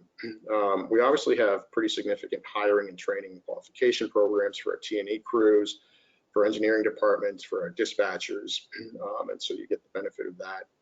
And obviously, we advocate for you at the congressional level for funding, both in terms of COVID funds or just capital funds in general. I mean, we're seeking, through reauthorization of the Surface Transportation Policy Bill, which is coming up, we're seeking billions with a B for the development of state-supported services nationwide, because we really believe it's the right thing to do to help our state partners grow, and we're going to be very aggressive doing that in the surface transportation policy reauthorization. You might want to look up HR 2 from last summer that passed the House T&I committee under Mr. DeFazio's leadership. This is really our reauthorization proposal.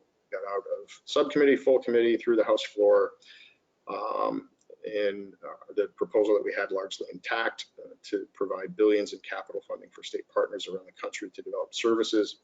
That didn't go anywhere in the Senate because the Senate didn't take up the Surface Transportation Policy Bill last year, but we're very optimistic about its chances in the coming Congress. As I said, it was said before in the previous presentation, we're providing $944 million for your Transforming Virginia proposal. We're very proud of that. That's one of, in my time here, the largest grant program, the largest match I think we've ever provided to a state. We're excited about that. It is really a remarkable project that you're doing. I'm proud of the work the company's doing to help you through that. And we look forward to providing matching capital dollars for other projects in the state, whether it's stations or passing sidings or anything like that, through the grant programs which are available, CRISI and BUILD and Federal State Partnership for State of Good Repairs and some others. So there's lots of other things I think as an Amtrak employee that I could tell you that we do for you, but I thought this was a list of sort of what you get when a good list of what you get when you contract with Amtrak for services. So I'll open it up to questions there. I think there was a lot of, based on the previous presentation, there's a lot that was in here that you probably have some follow-up questions on. So Jeremy, if you want, you can open it up to questions for me, and I'll do the best I can. Yeah, does anybody have any questions? And Ray, thank you very much for the very informative presentation. So thanks, Jennifer. Appreciate that. Good to see you. Anybody have any questions for Ray?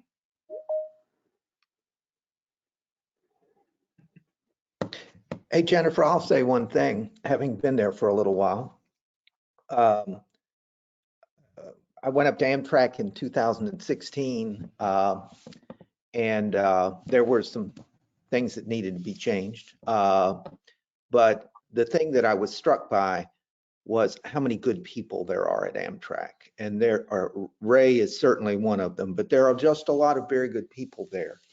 And I think over the past few years, Amtrak has really come an enormous way in terms of being a well-run corporation. And the only credit I'll take is I got some things underway, and I actually got them underway with the help of some colleagues of mine from NS who thankfully had retired at the same time I had, including Deb Butler. But it's a good company now. It's a well-run company. They're thoughtful people. They have a vision on where they want to go.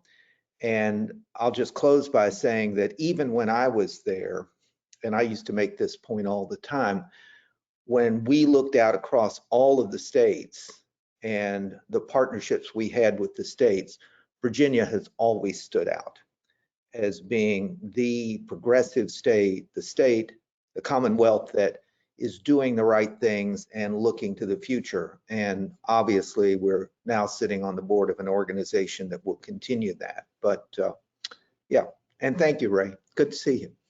Thank you, Wick. Appreciate that. I don't know if Bruno's on here. I understand he's an ex officio member, but NS has certainly had an influence on Amtrak. This is Maria Zimmerman. I'd also just like to thank you for your presentation, Ray, and maybe a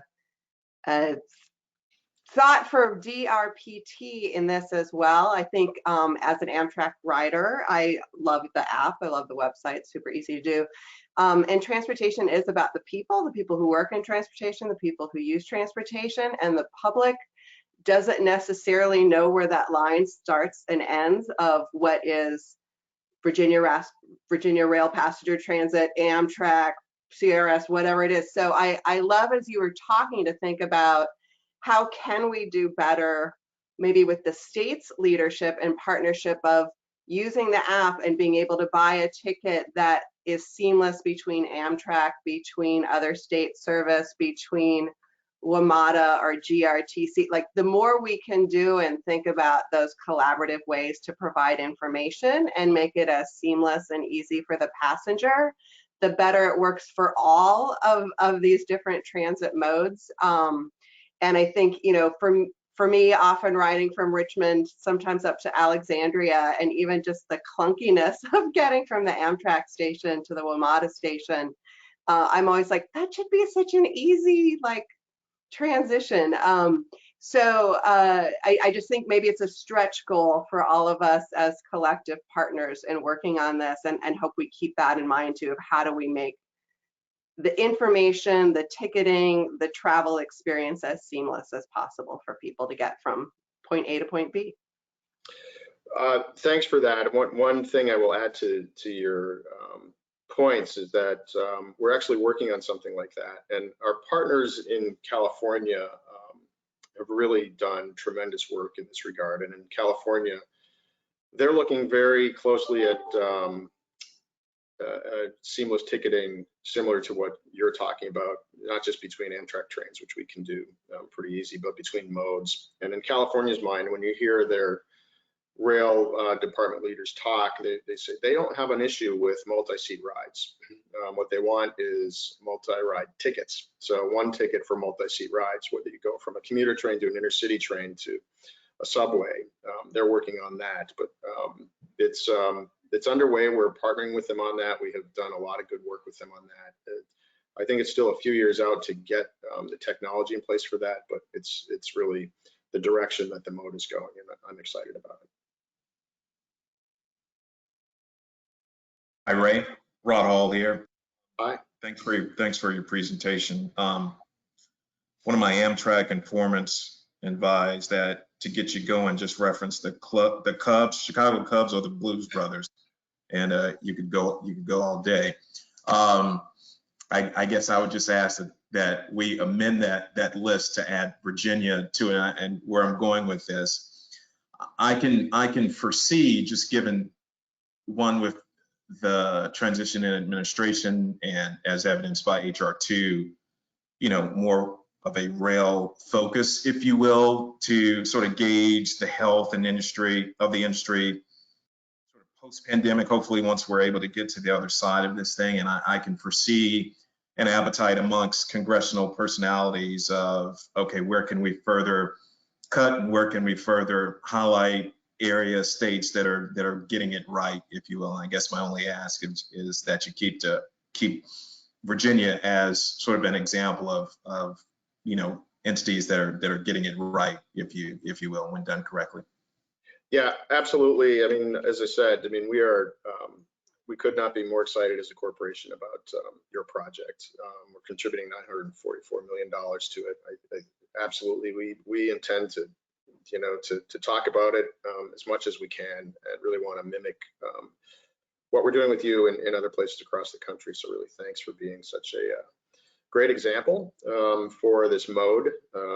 It really is remarkable because I have a long time here, and there was a lot of lean years when the mode was really poorly funded, and our future was in jeopardy. We were like the Cubs for a while, So I think that was probably your friend, Mr. McLaughlin, who's a Sox fan, and who was saying stuff about my loyalty to the team on the north side. But I'll just let it go, and we'll continue on with questions. Great. Anyone else? Any questions for Ray? And I just, again, just want to second, the partnership that we have between the Commonwealth and Amtrak is a very strong one. And we really do greatly appreciate the support that Amtrak is providing for the Transforming Rail in Virginia program. Similarly, also working with them on other rail expansions across the state. And it's been a very good partnership. So Ray, thank you very much for the presentation. Hey, Jennifer, if I can, I just wanted Ray to know I was here. I did hear his comment, and I'll address it when I am up on the agenda later. Okay. Thanks all. Right. Appreciate it. Okay, great. Bye-bye. Thank you, Ray. Thanks.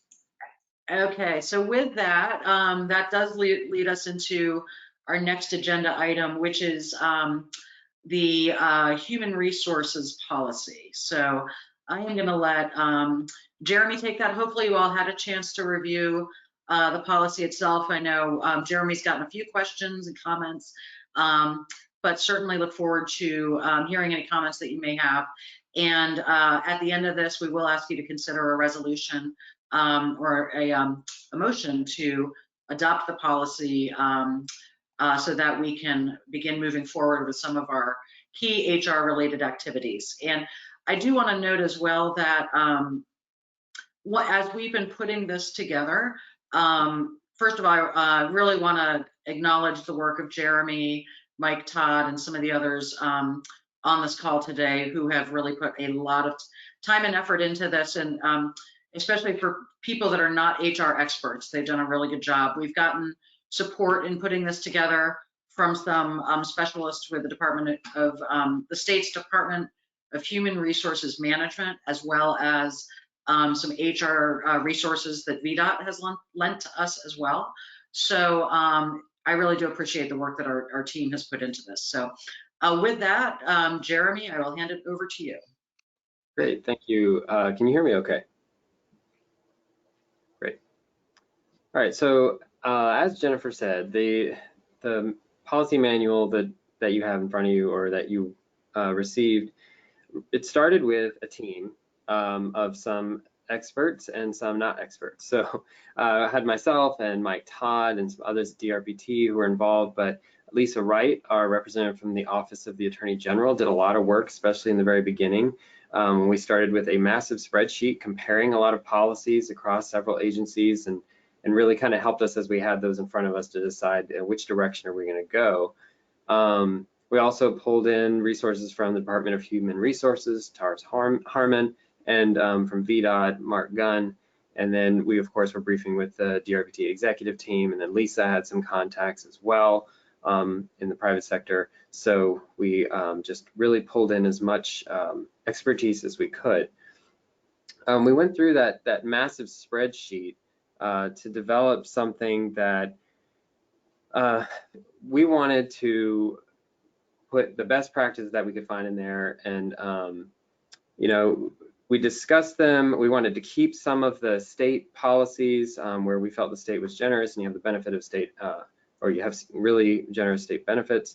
Then we also altered some things because as we started to choose different policies, you find out some policies are interrelated. And so this document became quite a task. And so we had to decide how to move forward. And so there were a lot of internal meetings. I think we started this process as far as like June 2020. So a lot of work has gone into it. We contemplated a bunch of things. And one of the things we had to look at was we borrowed heavily from the Virginia Port Authority. So You see that's one of them, Virginia 529. We also looked at some policies outside of the state. And, there were things like the Virginia Port Authority has more wage workers. So there were some adjustments that we had to make also with their union presence. And so again, as I mentioned, finding those discrepancies as we adopted some policies. Oops, controlling slides and talking. All right, the goals of our policies and procedures. We wanted to initiate the hiring and the compensation and management of staff. So this is a very important step to getting the VPRA stood up. We also have this unique opportunity to modernize and craft something that blends the best of the state and private sector. And so that's what we have sought to do here. We did intend to keep the state benefits, especially as we would anticipate some state employees from DRPT to come over. But we also wanted to find those modern best practices and include them as well. We also recognize that one of the first hires is going to be the HR director. So this would be something that would be handed to an HR director with consultation from the Passenger Rail Authority's executive team, may come back to the board as well and alter this in the future to clarify things in greater detail. And I think that's something to be understood, is a lot of these policies will require some internal forms to be developed, and there's just a lot that can go into it in furthering this policy as a starting point for the agency. So we really, though, wanted to encourage a professional environment and attract high caliber employees. And I think that's important. I think that's something we've seen a success at DRPT. So the Passenger Rail Authority, we think, is going to be an agency that has projects all over the Commonwealth and has relationships with Amtrak and other partners. And as we saw from Amtrak, a lot of those partners are other states where we work together collaboratively, and even some of those meetings around the country. So, having some progressive policies about teleworking, wanted to mention that one of the things that DRPT did well, and we borrowed a lot from the teleworking policy, when the pandemic happened, DRPT was pretty ready to go.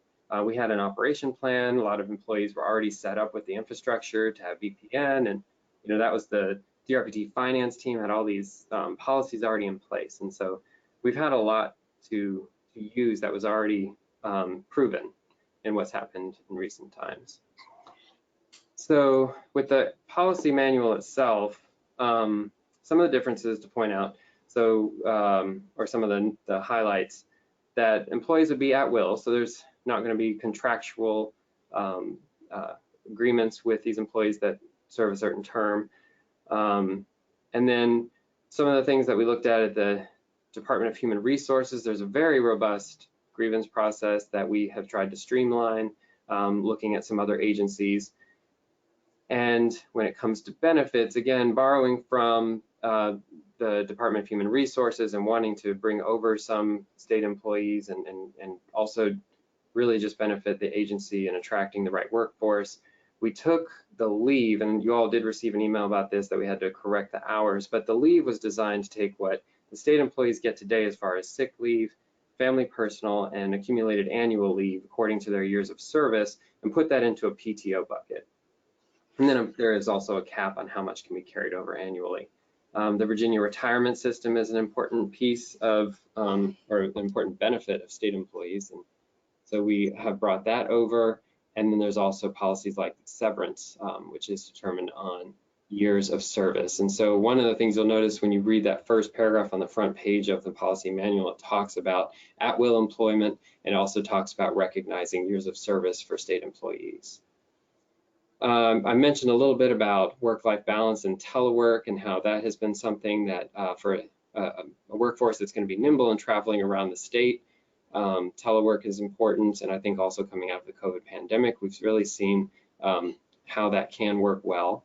Flexible schedules, there's probably going to be a lot of work that is not just 8:30 to 5 or, within those hours. So giving the manager some discretion to work with their employees and achieve that work-life balance has also been something that we've seen work well at DRPT, because I know a lot of us at DRPT are, making sure things are done. It could be 7 o'clock on a Friday or whatever it takes, but we don't mind, because we know we work together.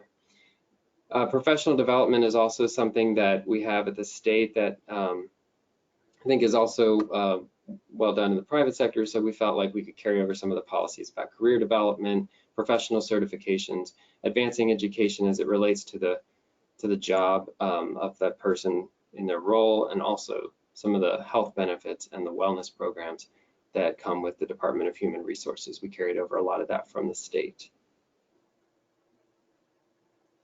So just stopping there, that's giving you the highlights of the manual, and we do anticipate some feedback, but we did get some already, and of course you all received the email that we adjusted the hours down because it's something didn't calculate right. So I just want to let you all know that was fixed in the draft, and I can open it up for questions or comments.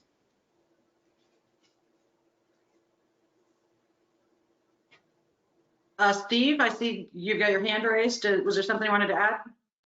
Yeah, if I may, Jennifer, thank you. I just wanted to point out that in the legislation itself, it directs that employees of the rail authority will be considered employees of the Commonwealth, and they will have the retirement system benefits. So this wasn't a decision of the executive team at DRPT.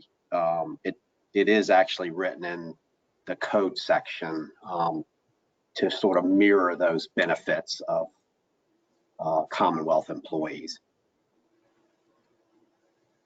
Thank you. Thanks for clarifying that. And the legislation, when it was drafted, was very much modeled after the Virginia Port Authority legislation. So a lot of these provisions are similar to the ones that they use. And that was part of the reason that we did lean so heavily on some of the HR policies that the Port Authority has in place. So. Jennifer, this is Jay. Hello. Yeah, boy, it's amazing how long a document like this can be, right? All the work that goes into it. And I'll just say I was especially impressed to see the telework section, you know, where that has evolved to with COVID, and how all private and public sector, you know, entities are beginning to have to explore and redefine. It's the most thorough explanation or sort of policy framework I've ever seen for the use of telework, and it looked really good. The other thing I'll bring up is that community service 16 hours looked like a really nice progressive benefit to me. And the only question I have, which I don't know that much about, which is the severance part of this. You know, having worked a lot in nonprofits and federal and local government, I haven't seen much of that, unless as it relates to some of your senior people that you're negotiating a departure. So I'd be curious whether that is something that was in the Port Authority or at VHDA or in the state government, or is it, and others on the board, is it something you have experienced and that this looks right in line with other policies, other organizations' policies? On the severance, and I'm happy to take that. That was something that we did actually discuss extensively, and it is a bit of a departure from the practices that are available within the state, which really is, the state offers no flexibility at all when it comes to being able to offer severance benefits or severance benefits to staff. And so we did model that off of some other some private sector policies that we looked at as well. But definitely that's something that we are happy to discuss. Like I can say in my personal experience that being able to provide severance benefits in some cases can be a very good tool for being able to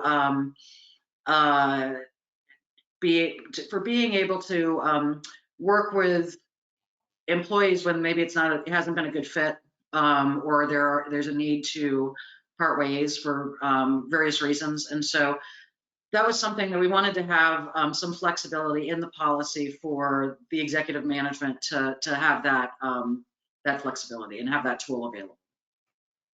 Hey, well, Jennifer, that's why I bring it up. Sorry. I'm sorry, go ahead. No, Jay, please. Well, I was going to say, I know it's it's not supposed to be based on performance, right? Because but I appreciate how difficult it can be to process a departure based on performance. And that's why I raise it. It seemed generous to me, and it doesn't seem as flexible. It seems like it's pretty well stated. There isn't a lot of flexibility in it. So if anything, I found it overly generous.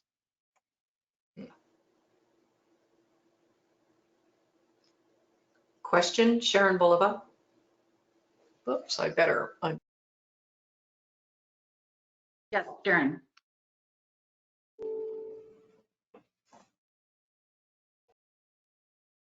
Ms. Sharon, I Bulova, can't hear you. hear you a minute ago, and then I think we can't now.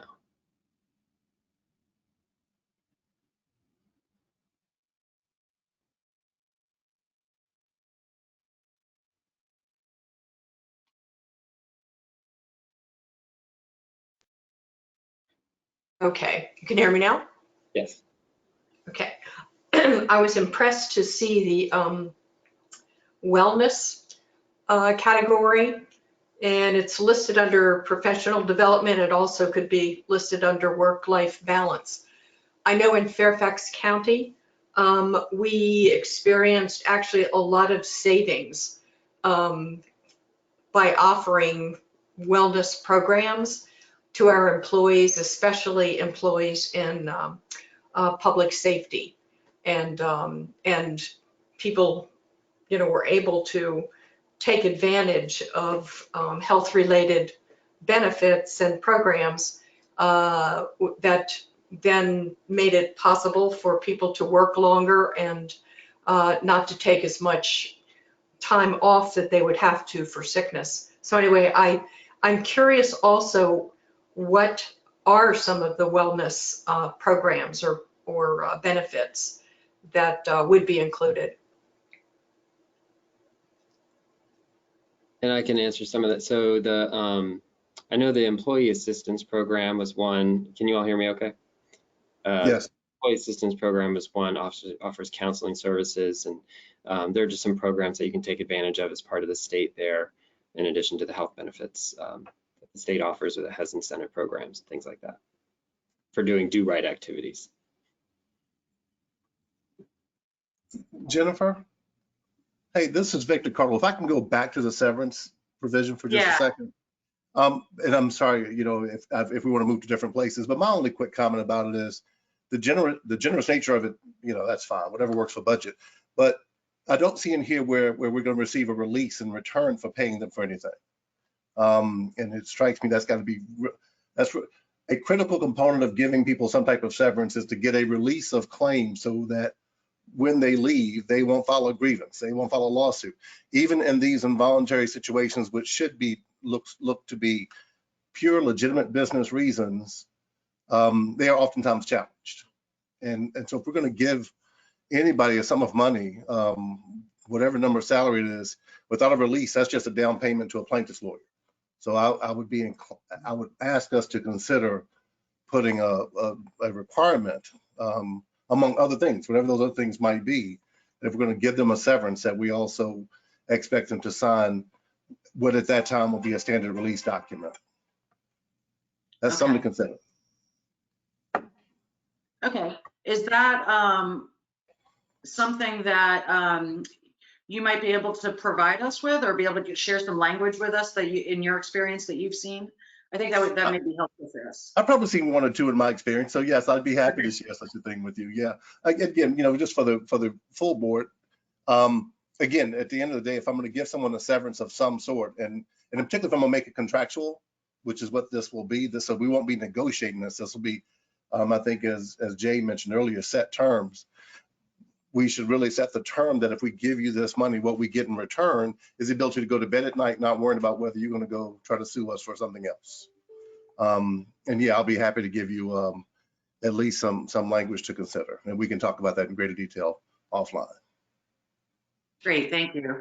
And I do want to get back to the comment that Jay made, and I was actually thinking of a different section when I responded, but the section that we do have here on page 41 with the related to the severance benefits for those who have been involuntarily separated, from VPRA does reflect and mirrors what the Commonwealth currently has for its for severance policies like this too.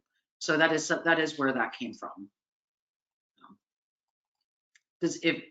I guess, are there other concerns about the policy that, right, specifically about severance? I guess for many of the other board members, would you all like us to consider reducing some of the severance benefits?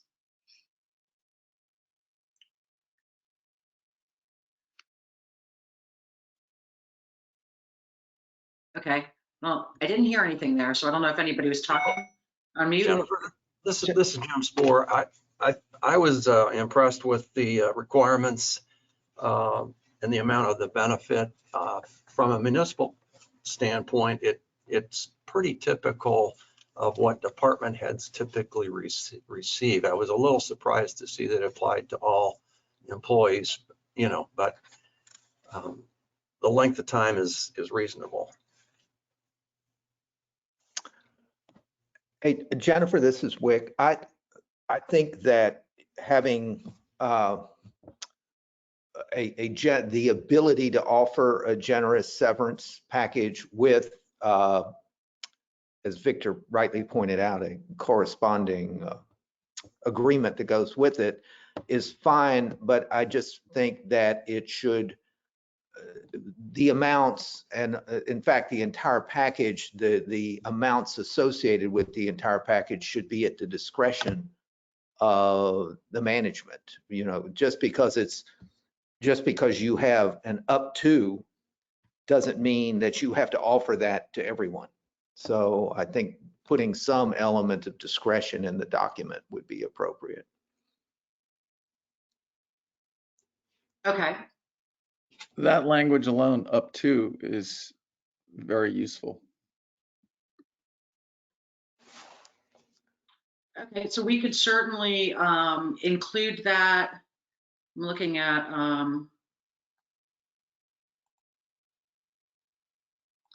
in that language, a number of severance payments. It may have a reference that it could be up to this amount of benefit. So, yeah. Okay.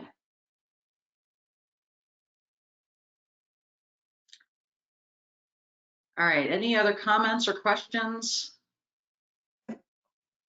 Hussein? I heard that I haven't really studied the severance policy at the Department of Human Resources Management for state employees, and I heard a reference that the guidance in this policy book really follows what the state offers, and considering that you know, we're an extension of the state. The question I have, it's not a comment really, it's a question. Is this compatible with what the state is currently offering to the employees? One aspect. The other thing is that you mentioned the Port Authority. I assume that this is modeled after the Port Authority, and is there a benefit of being compatible with the existing policies?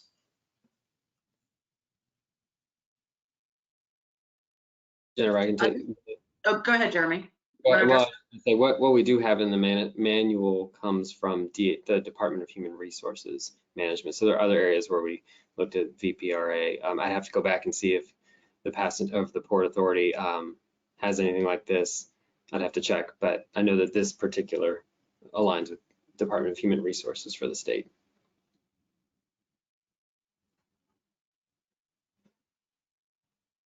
Thank you. Any other questions, comments? Hey, Jennifer, I just wanted to thank Jeremy for taking another look at the PTO amounts and reducing those. I really appreciate that. Thank you.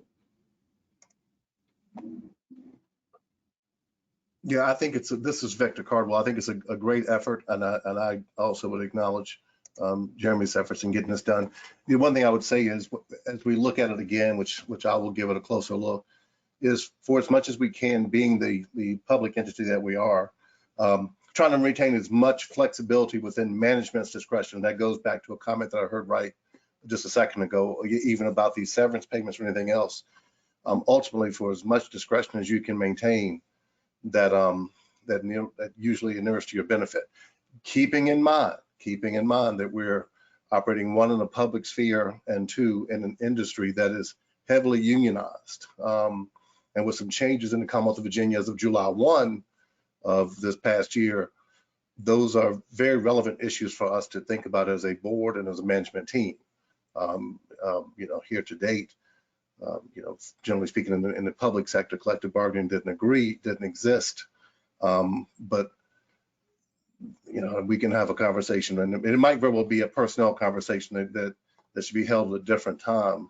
Some of the nuances of some of these policies, without my knowing all the rules associated with these kind of hearings or these kind of meetings. But I do think strategically we should be thinking aloud about how we manage our employees, how we work together, and how we ensure that we have as much discretion as within management as possible. Yeah, I definitely concur with that as well in terms of that was a big, that was one of the reasons, I guess, when the legislation was drafted and that, the authority was given the ability to come up with its own personnel policies. And a big benefit of that is being able to provide some additional discretion to management that provides a little bit more flexibility than what is available at the state today. Okay, so what I would like to request, and I think we will add the language regarding the up to for the severance ranges here, and then we can include a reference to I'm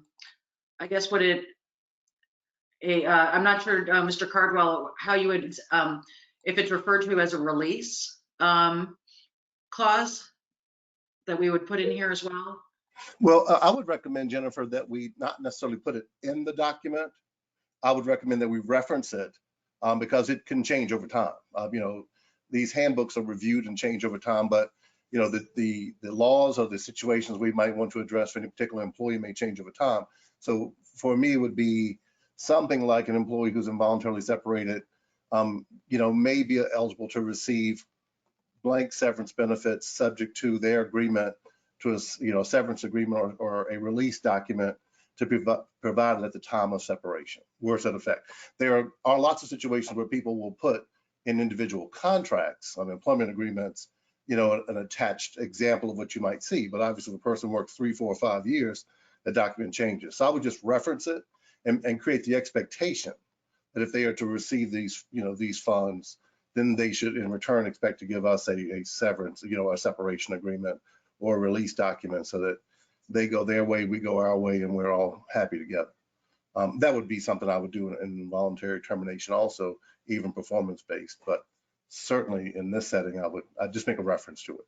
And we can edit that language to fit accordingly. Okay, great. So with that, if we go ahead and make those changes, would the board be comfortable at this point going ahead and approving a motion or considering a motion to approve and adopt the policy with those changes reflected in it? Or would you all another copy? Or To make a motion. Okay. So moved. This is All Jay. right. Is there a second? Victor Cardwell, second. Great, thank you. Bridget, would you please call the roll for a vote? Ms. Bulova, Aye. Ms. Butler Painter, Aye. Mr. Cardwell, Aye. Ms. Dorsch, Aye. Mr. Facette, Aye. Mr. Hall, Aye. Mr. Mormon, Aye. Ms. Moses Ned, Aye. Mr. Nichols, Mr. Sadid, Aye. Mr. Spohr, Aye. Ms. Zimmerman. Aye. The ayes have it, the motion carries. Great, thank you, Bridget. And thank you to all of you as well. This is actually a really important step for us now being able to move forward in hiring staff. So this will be very helpful, a very big step for us. So, all right, next on the agenda, I believe we have Mike McLaughlin to talk about the Long Bridge or the upcoming procurements for the Transforming Rail in Virginia initiative. So Mike, I'll let you take it from here. Hi, thanks Director Mitchell, Chairwoman Mitchell, and members of the board. Thanks for having me here. Last month, I presented to you on the status of some major projects, and I want to present to you the status of some procurements that are related to those projects. I'm hesitating to see if the screen can be changed to the PowerPoint. Sorry, it is on mine. I'm changing.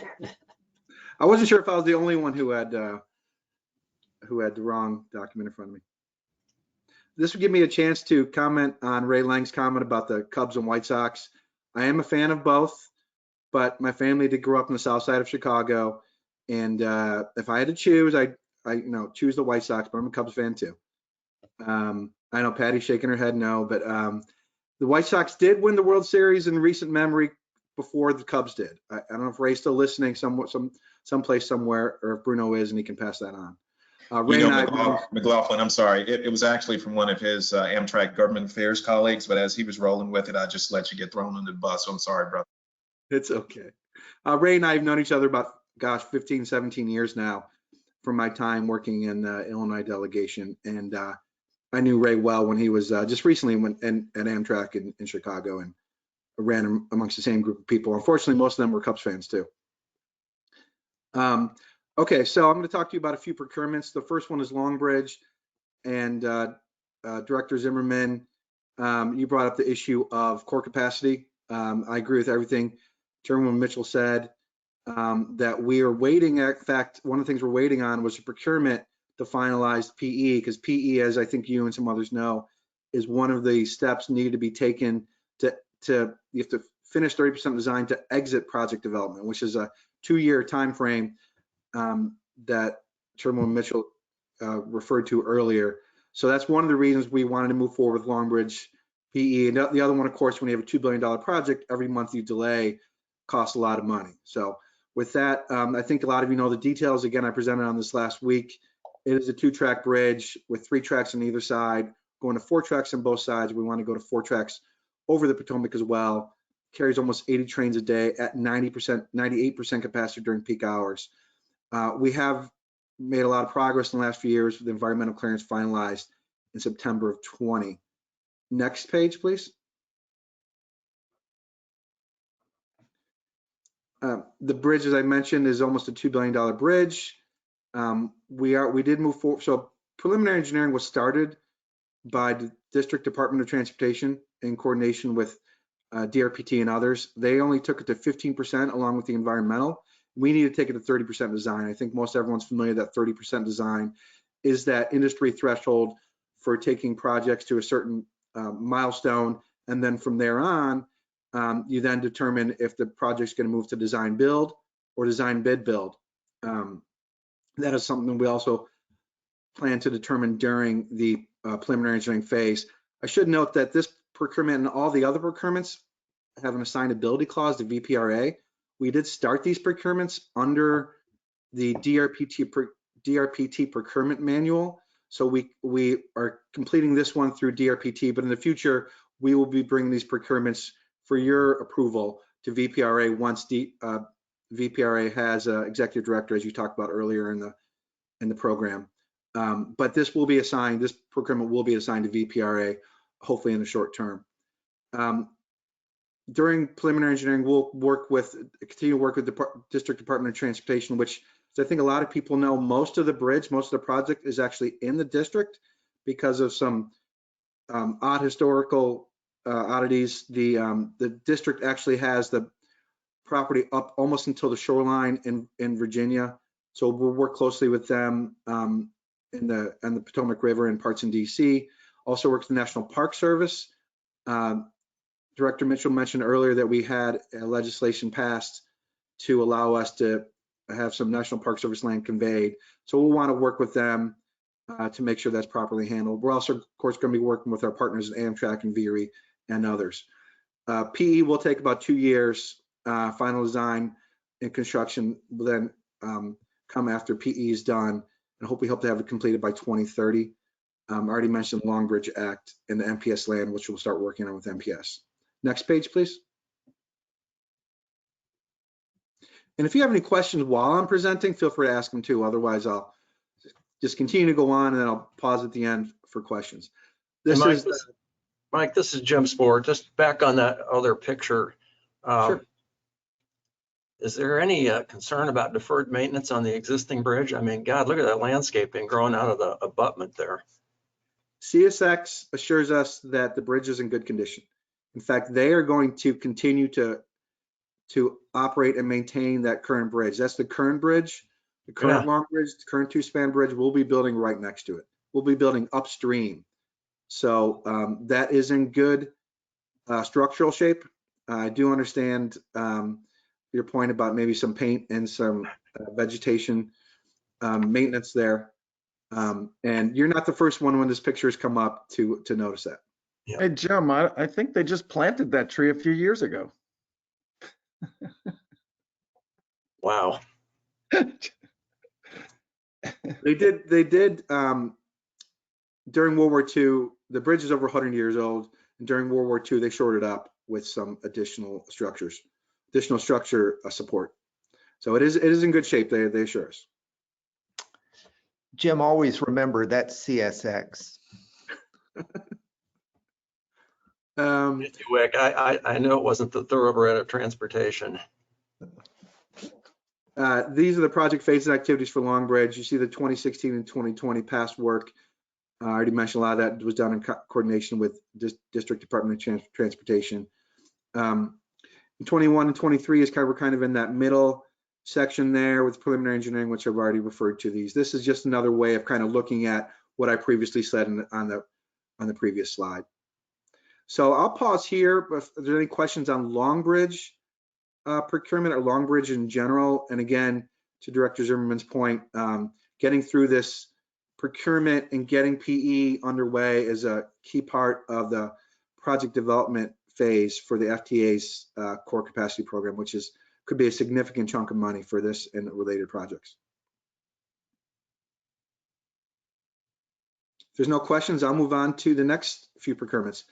I do want to note, sorry, one more thing, that we just awarded the contract for PE to a firm, VHB. So that procurement is done. I can't answer questions about the procurement. The next procurements I'm going to talk about are still in process. So I can talk about what's on the slides, but as far as the selection of the contractors, we're not yet final with those. So I can't get into details on the selection of the contractors for the next few slides I'm going into. But we did award the preliminary engineering contract to VHB in the past week or so for 30% design. There were 6 contractors, and they were the selected consultant. So I'm going to move on to the corridor surveys. As part of our deal with CSX, we had 3 years to do surveys for the 3 main sections of the agreement with CSX. The first being the one I think a lot of us are familiar with, which is the RF&P and then the Bellwood sub. So the RF&P goes from DC to Richmond and includes also the Bellwood sub down to Petersburg. So that's the blue line, as you can see on the map here. That is one of the surveys. Another survey will be along the Buckingham Branch, which is, we call it the Buckingham Branch line, but it's their Richmond to Allegheny division. And we are receiving from CSX the Doswell to Clifton Forge portion of that CSX branch. So there'll be a separate survey for that. And the third survey will be in the gold from Petersburg to Ridgeway, North Carolina. We did release these procurements in August. We did not, we wanted to spare the industry from having to respond to all of them at once. So there are different staggered response dates. And so these will be 3 separate procurements, not one massive procurement. It makes it easier in some ways on the procurement, on the survey industry. Also include assignability clause to VPRA. And I'm getting each one of these here in a second. Next slide, please. And again, what we also call the I-95 corridor survey, the RF&P, as I mentioned, at 144 miles. I mentioned the project limits from Washington, D.C. to Petersburg. Deliverables in the survey, as you would expect: field verification, documentation of existing right-of-ways and tracks, definition of the railroad right-of-way, maps, related documents. I do want to note that these railroad documents are often 150 plus years old. So that's why we have to go out and do surveys. Some documents we have found were actually burned during the Civil War. So that's why it's good to go out and survey and ensure that the right-of-way limits, if you are consistent with what CSX and the Commonwealth agreed to. Again, the schedule was released, the schedule of the RFP was released in August of 2020. We are expected in the next month or so to award the procurement for this DC to Petersburg survey.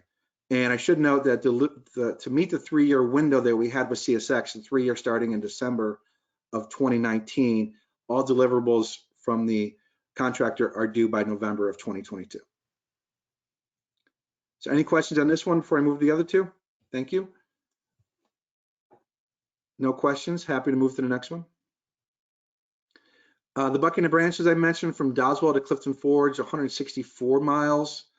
And again, the deliverables and the schedule are generally the same. There'll be field verification and so on and so forth. Any questions on this? And again, we are receiving from CSX the Doswell to Clifton Forge. This part of the Buckingham Branch does also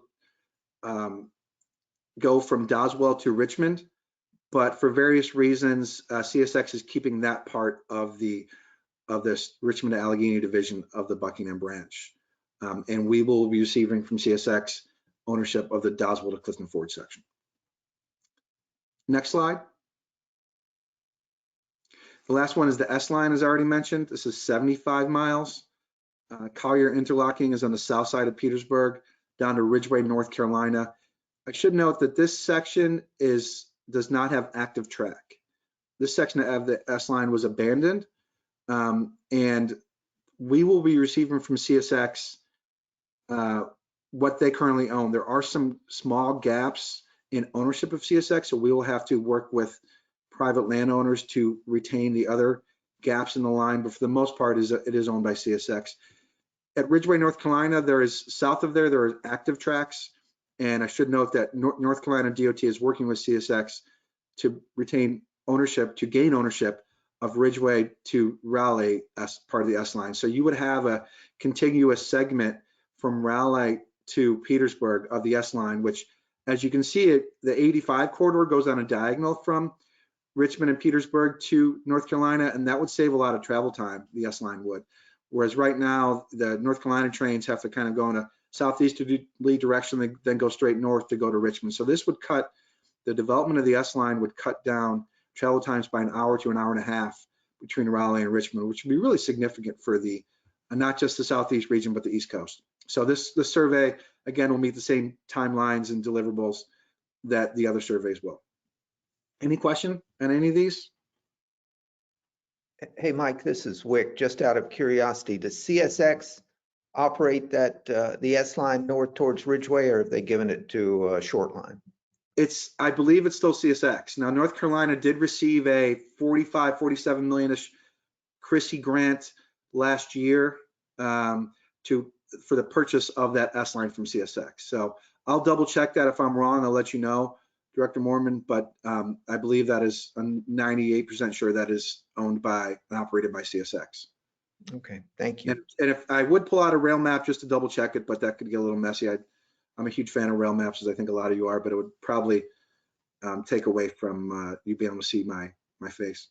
Well, don't worry. I'll look at one of my maps and find out too. So that's a good question. This is something really interesting. I find this interesting, the development of a rail line. It's kind of, in a sense, fun to think about the development of a rail line. And we look forward to working with Amtrak and North Carolina DOT and others on this. So that's the end of my presentation, unless there are other questions. All right. No other questions. Thank you very much, Mike. As Mike mentioned, we will, these are currently being approved by the Commonwealth Transportation Board because it's DRPT acting under on the authority to act on behalf of the Rail Authority and using the statewide procurement policies. But in the future, when we do have a procurement manual that's been approved by the board and the authority is able to conduct procurements directly, then we will have those procurements in the future approved by this board. Great, thanks. Okay, so I think that completes our presentations right now, unless there are any other board members that have any other business that you'd like to bring up.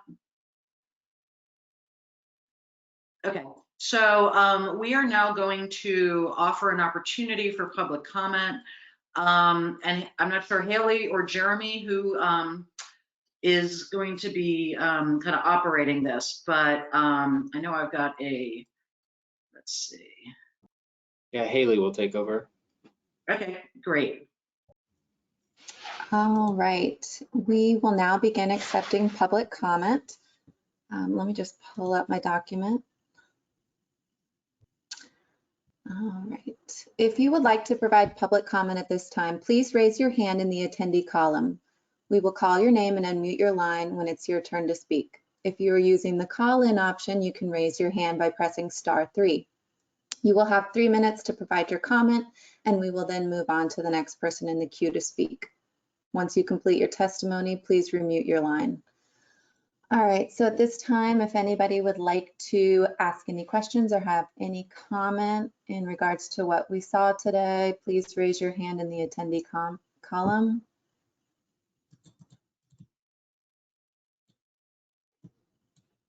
I'll give it a second in case anyone is having technical difficulties raising their hands.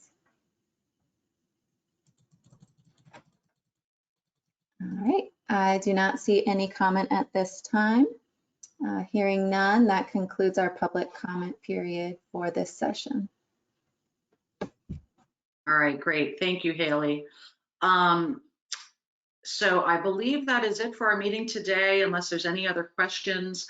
And I'm going to, let's see, ask for, I'm not sure we need to vote actually to go ahead. I think we can just go ahead and adjourn the meetings unless anybody has anything else. Nope, okay. Well, thank you all very much. It's good to see all of you, and I'm sure we will be talking in the future. Please feel free to reach out to me, Mike, or Jeremy, or Steve at any time if you need anything or have any questions. So, all right, with that, all right, thank you very much. Thank you. Okay, thanks.